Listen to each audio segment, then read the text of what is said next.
Welcome to Spider-Verse Minute, the tri-weekly podcast where we watch Spider-Man Into the Spider-Verse 1 minute at a time. I'm Sean Slater. And I'm his sister Caroline. And today we finish the week with minute 51, which begins with Miles forgetting the rest of the password and ending a minute later with Doc Ock revealing her true form. Are you ready for this masterpiece of a title? No. Well, get ready, because you're going to hear it. Okay, I'm ready now.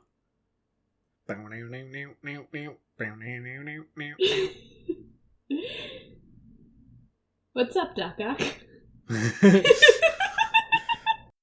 It begins with Miles forgetting the ending to the password, and seeing the password typed in on the screen not confirms, but makes my theory from yesterday or from Wednesday a little bit more sound, that the password only went up to the D4 $35 before, and then the numbers on the end were just tacked on later, because this password is only long enough to go up to that point.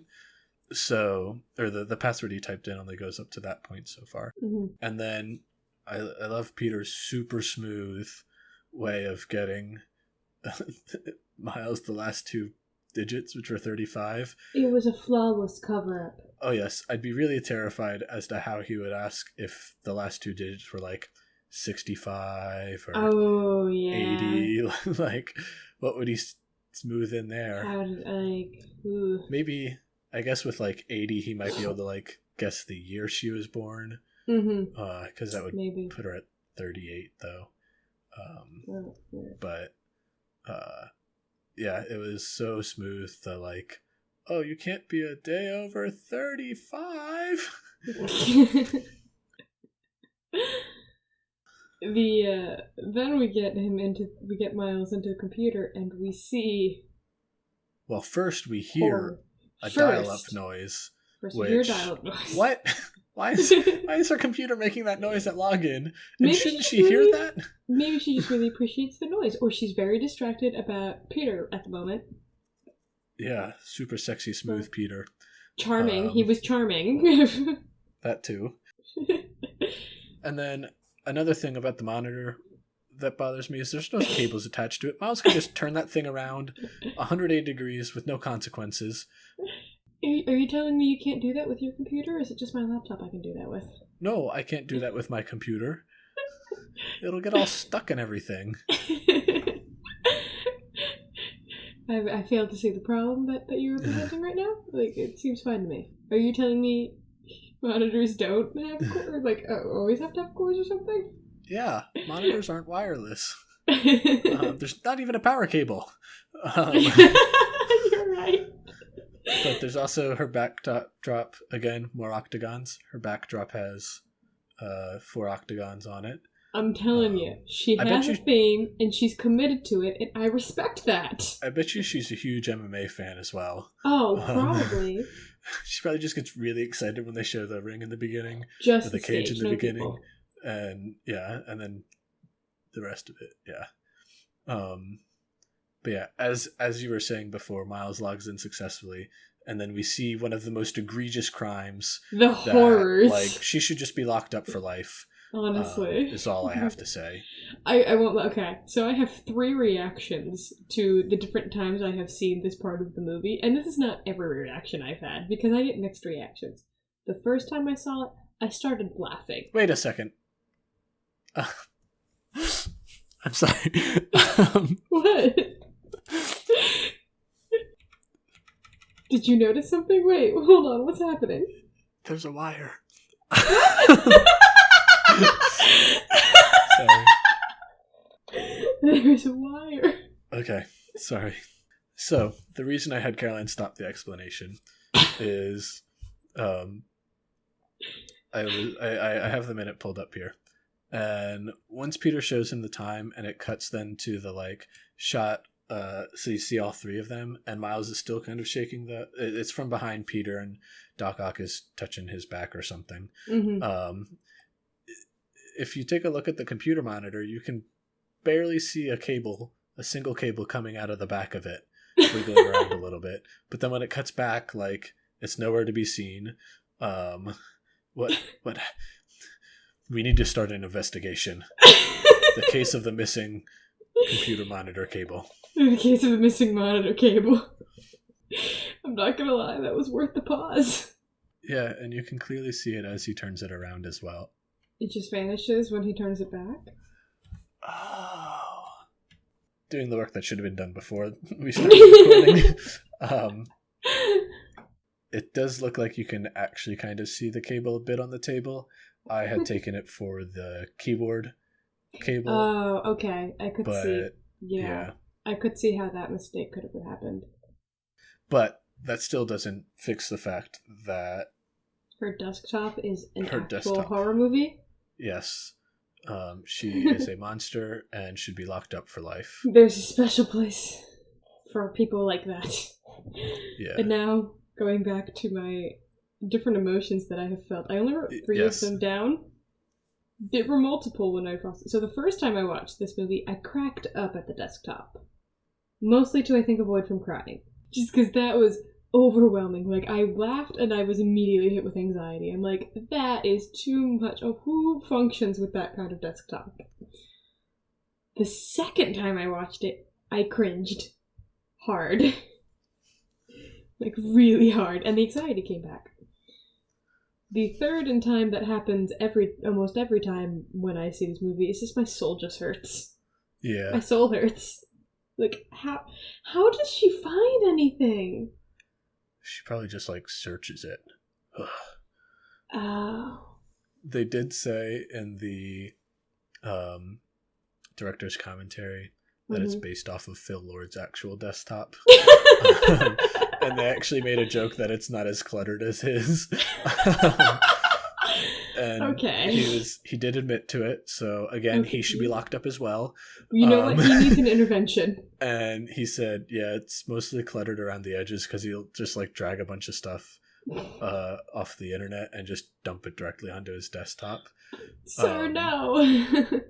But yeah, some of the you can tell it's not good because some of the names are duplicated on here. There's 2 folders I was able to find titled Letters for Students.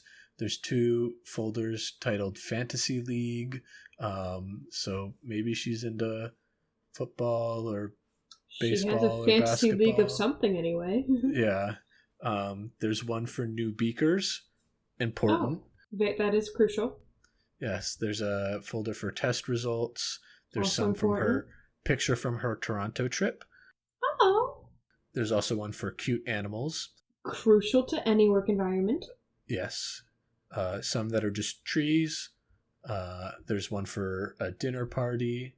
There's also... wait, why does she need a folder for trees? She could literally turn around and see trees out her window. These are different trees. I guess so. Maybe they're for research. But yeah, like, she has duplicates of a bunch of folders that could very easily, like, if she had a more organized file structure, then she wouldn't have this problem. There's Octopus duplicated a couple times. There's one called Firing Results. That's probably the firing of the collider and not of people. Oh, maybe, yeah. I mean, it could also be of people, but... There's also one labeled Secret Plans. It's not secret if you label it Secret Plans. Unless that's a trick. Maybe. I bet you the cute animals one is... Or Tree Picks. That's what it is. Tree Picks is actually the Secret Plans, and Secret Plans are just tree picks. Or the entire folder of Secret Plans is just a giant rickroll. There's also some like images that have their thumbnails loaded and some that don't. Some of them are just called like untitled folder. I'm just gonna say this now. I have mad respect for you that you actually looked at that thing, because I couldn't look at that thing for longer than like 10 seconds before I was ready to have an attack. Like, yeah, I was gonna. I mean, it really hurts me. It's, I want to help her. She needs help, and I can provide the help that she needs. You sacrificed for this, and for that we appreciate it. Maybe this is why she's a villain. Oh, definitely. This is, if she just had a clean desktop, This is the clear sign. Like, if anyone was doubting before, like, oh, maybe she's a villain. No, this is the sign to say, no, she is a villain. Yeah. You don't trust people with death talks like that.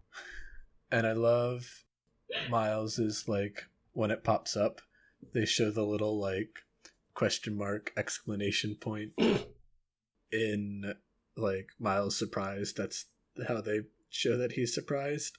Yeah. I love how they've, like, as the movie continued, they continued doing the little comic style. Yeah, comic language into the movie, and just keep having the text boxes disappear and, like, the thought bubbles and all of that sort of stuff. And I love how they, like, made Miles confused, because I feel like he would be extra confused. It's like, she's a scientist. Why is her desktop this disorganized? Yeah. And then he spoke the truth. Yeah. Clean your desktop, lady. I love how he just takes the whole computer. He's like, I don't know what to do with this. And just takes everything with him. Don't blame... Well, before we get to that, there's a few things I want to talk about. Okay. So, she, like, is super fascinated with Peter. So she's like, this might pinch it all, and shoves him in a chair. And I never noticed this before, but when the clamps are going down on his hands, Peter's actually saying, ow. Yeah. So I guess it means it pinches. And they're also octagon-shaped. Yes, also again. We respect people who are committed to their themes. I also love the visual of seeing Peter's cells decay. Yeah, it was really cool. Like, a great way to do the glitching in 2 dimensions. Mm-hmm. Well, and I think it's also a great... What did I write down here? It was, first off, it grabbed Peter's attention.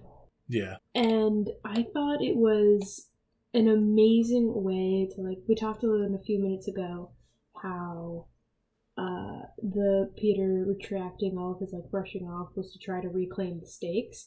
I feel like they really reclaimed the stakes here. Yeah. Like, this really sets up what happens if Peter stays in this universe for too long. Yeah, and, like, they jokingly, like, reclaim the stakes a bit earlier, but then this is where it's like, oh yeah, if you're here for too long, you're gonna die. And it shows him, like, getting, like it's starting to happen, and what that glitching actually means. And I love that they use the cells to show the decay too, so it's not like, oh, you're gonna die if you stay here. Like, they're not just telling us, they're even showing, like, no, this is happening. Yeah. Like, his cells are dying. And it just adds that little extra oomph to get those stakes higher and get his motivations like, okay, we need to focus. And then they break it up with Miles stealing the computer and the monitor. Yes. Him, which is amazing. Just taking everything. Still invisible, by the way, so, like, how she doesn't notice the floating computer and laptop, I don't know.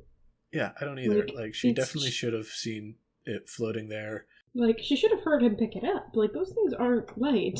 Yeah. Or easy to carry. I also want to know, like, how is he talking with the monitor? Like, it's a really great sort of visual gag. Like, oh, I'm just taking everything. And the monitor's just bouncing all around. So, like, how is he holding the computer so, like, horizontally while also talking with the monitor? I'm just gonna take this. It scared me too much. I'm just taking everything. Again, I don't blame him. That is too much pressure to try to go through those files at that moment. Yeah. And that's, like, such a great comedic moment. And then it gets dark. Yeah. Which, this still legitimately, like, creeps me out. This change in Doc's tone. Yeah. I do like they have the serious bit and then sort of, like, I always feel like the glitching is a bit of a gag. Like, I love his, no, I'm not glitching, and then immediately glitches. And with this one, one of the things they had difficulty with this one was, like, trying to find, what's the funniest way to do the glitching. And they actually found that, like, keeping his head unglitched looked the funniest, because it just kind of, like, distorts a little bit. Yeah. But it doesn't do any glitching effects. It's just his, from the shoulders down is glitching. Yeah. Which is, like, it's kind of interesting that they didn't just have a, like, okay, this is how you do the glitch, and then every time they did a glitch, they just sort of, like, inserted that into there. There was still talks of, like, how do we do this? I really appreciate that, because there is, in a later minute, where the glitch isn't that funny.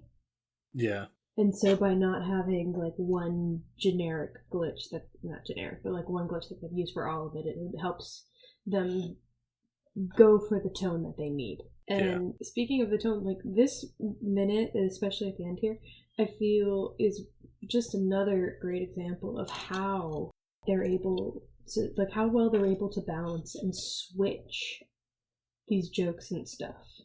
Like to go from super funny, like with the glitch, to a more creepy tone of Doc talking to Peter and just like with this deadpan, serious tone, like, I cannot wait to see you deteriorate and die. That's terrifying. Yeah. And then it kind of goes a little lighthearted where Peter's just like, what was your name again?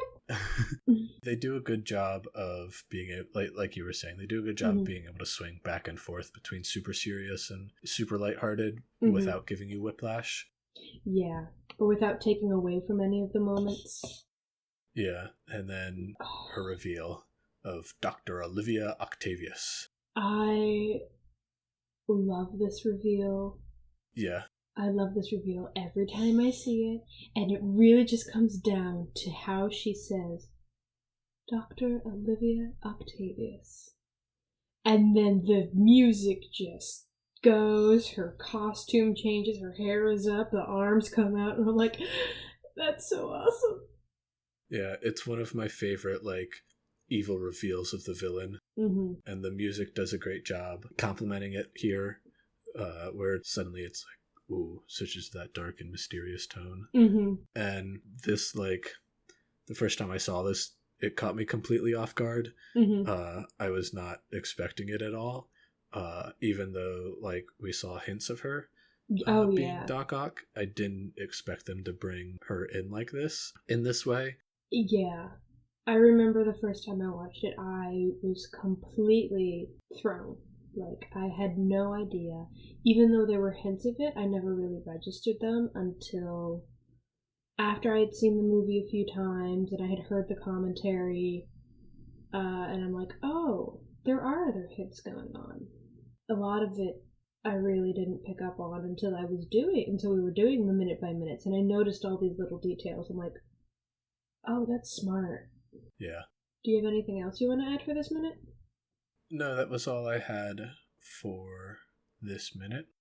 That is all I had as well. So thank you all for listening. We will see you next week with new episodes. If you want to reach out to us, you can find us on Twitter at SpiderVerseMin, M-I-N. You can also find us on Facebook, Instagram, and YouTube at SpiderVerseMinute.